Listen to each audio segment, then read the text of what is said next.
कार्यक्रम है इनसाइट और इनसाइट में हम बात करते हैं सत्ता के बढ़ते बिगड़ते समीकरणों की। और अभी हम जो बात कर रहे हैं वो कर रहे हैं राजस्थान में।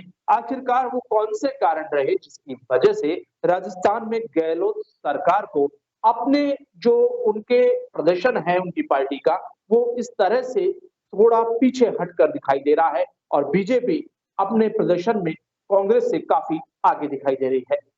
हम बात करते हैं परिणामों की तो इस समय जब हम बात कर रहे हैं तब दोपहर का समय है और लगभग रुझानों से तस्वीर ये तो साफ हो चुकी कि राजस्थान में मतदाताओं ने भारतीय जनता पार्टी के पक्ष में मतदान किया है।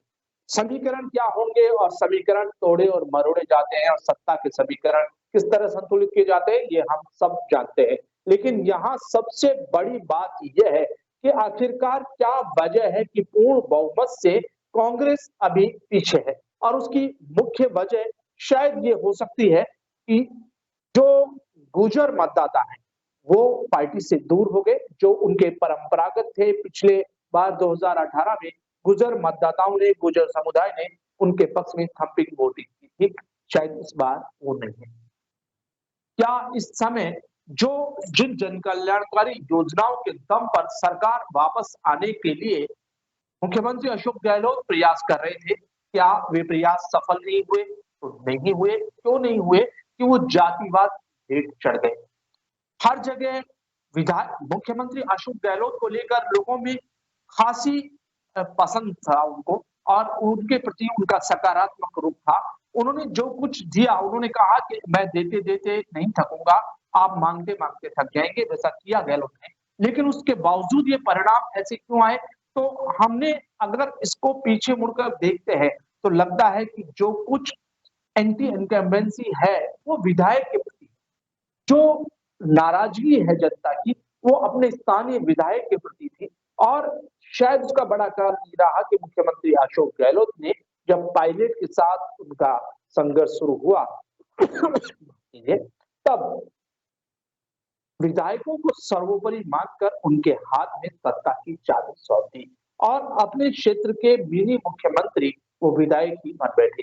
फिर उसके बाद जो कुछ अराजकता का दौर शुरू हुआ, अपने पार्टी में होने वाले विरोधियों को कुचलने का हो या फिर पार्टी से बाहर दूसरी पार्टी के नेताओं को कुचलने का सिलसिला हो, बदस्तूर जारी रहा और ये सिलसिला पूरे 3 साल चला। शुरुआती 2 साल में शायद उस तरह का माहौल नहीं था, लेकिन आखिरी समय में आखिरी दिनों में हालात ये थे कि विधायक ही मुख्यमंत्री है, इस बात का संदेश ऊपर से भी था और विरोधियों को कुचलने में जिस तरह से विधायकों ने सारी सीमाएं लांघ दी, उसके बाद उनके खिलाफ जन आक्रोश होना लाजमी था। तो आक्रोश था स्थानीय विधायक के प्रति, लेकिन उसके परिणाम झेलने पड़े कांग्रेस पार्टी को और उसके नतीजे जो है वो आज दिखाई दे रहे हैं।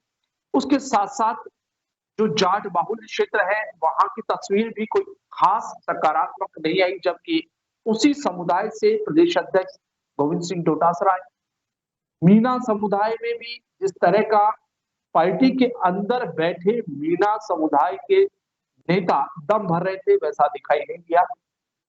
तो ये सारे कारण मिलकर पार्टी को पीछे धकेलते रहे और भारतीय जनता पार्टी में जो अभिनव प्रयोग रहा वो रहा कि कोई चेहरा नहीं है, केवल कमल का फूल चेहरा है और उसके आधार पर वोट मांगे।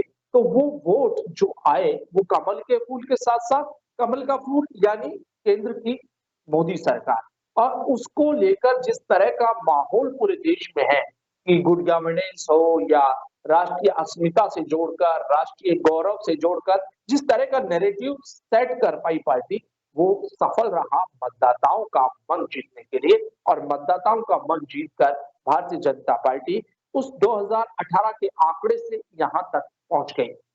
भले ही सत्ता के समीकरण इन आंकड़ों के बावजूद अगर बहुमत के आंकड़े से थोड़ा भी पीछे हो तो फिर वो सब बारीकियां और बाजीगरियां चली जा सकती है जिनको लेकर नेता जाने जाते हैं।